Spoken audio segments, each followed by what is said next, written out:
Hi there, I'm going to share my sermon for the day. The scripture readings are from the first book of Kings, chapter 19, verse 1 to 15, and then from Luke's Gospel, chapter 8, verses 26 to 39. So have a read of those, maybe have a bit of a look at the previous chapter from First Kings as well, because that'll explain what's going on.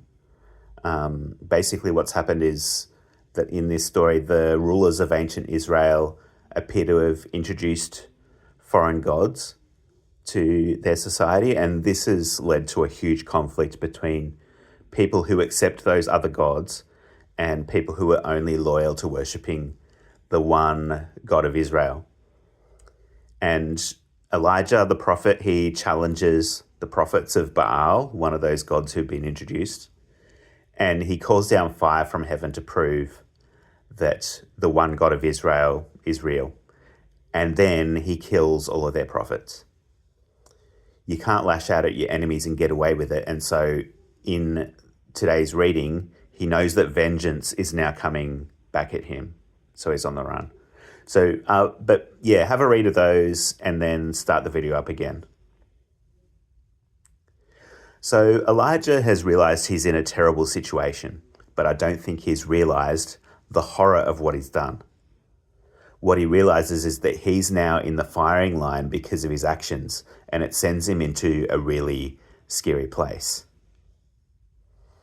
When he's out in the desert on the run, that angel tells him, just eat, just sleep, just eat again. He's going to need this sustenance. He's going to need to be well fed to get through what he's about to experience. On the mountain, when he meets God, he says, I've been working myself to death in your service. There's no one else. I'm on my own in this. He thinks he's the only one who knows God, but it seems that he's actually learning something new about God in this story that he hadn't realized. He's thought that he's the only one who knows God and follows God properly, but he no longer recognizes the God who he encounters on the mountain. He doesn't recognize God in the kind of signs that he respected before, because he'd previously called down fire from heaven and said that is proof of God. The proof of God is in that fire that's come down from heaven. But on the mountain, he doesn't sense God in those destructive powers of the fire or the earthquake or the storm. So was God in the fire that came down from heaven? Or was that just conjured by Elijah's own power? On this occasion, he only senses God in the silence.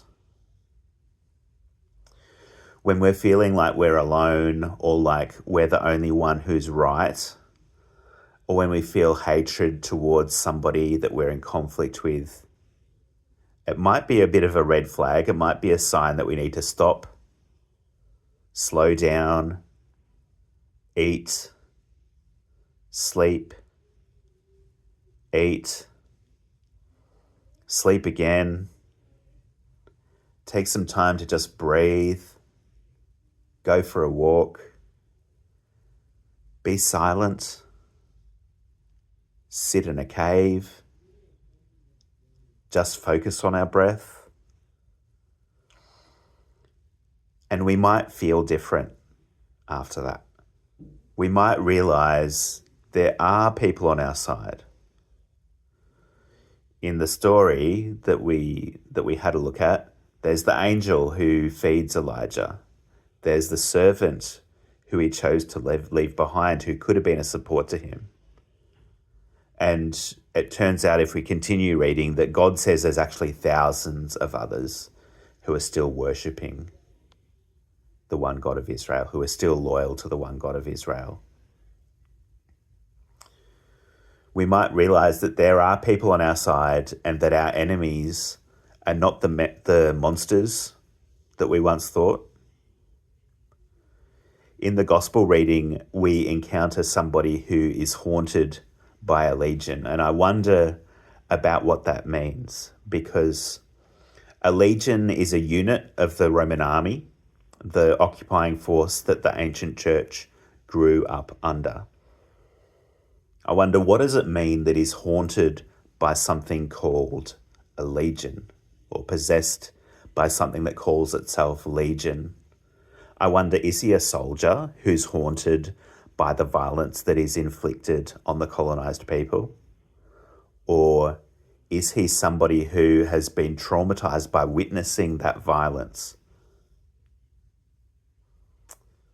When he meets Jesus, he's afraid that Jesus is there to torment him. Maybe there had been other holy men, other healers who had come to torment him, to call down the wrath of God on him from heaven, seeing him as a monster. But what Jesus offers him is deliverance and peace. We can be ready to offer this peaceful presence to others, even if they've been disturbed by the violence of the world. But if we're going to be that peaceful presence, we need to have cultivated that peace and calm within ourselves with the help of God's Spirit. We need to be adopting practices that can help us to be calm and level-headed and kind, even when we're under pressure. That's the kind of preparation we need to do so that we can be ready to love our neighbour who's in the middle of a scary crisis and who might seem very scary and threatening because of the stress that they're under.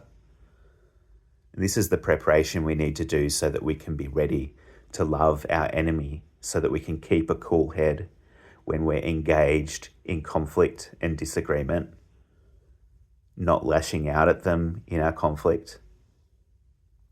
And this is the preparation we need to do so that we can be ready to welcome the stranger who arrives in these lands, who might be haunted by the trauma of war or disaster, and who needs time and support to recover and to grow a sense of home among us.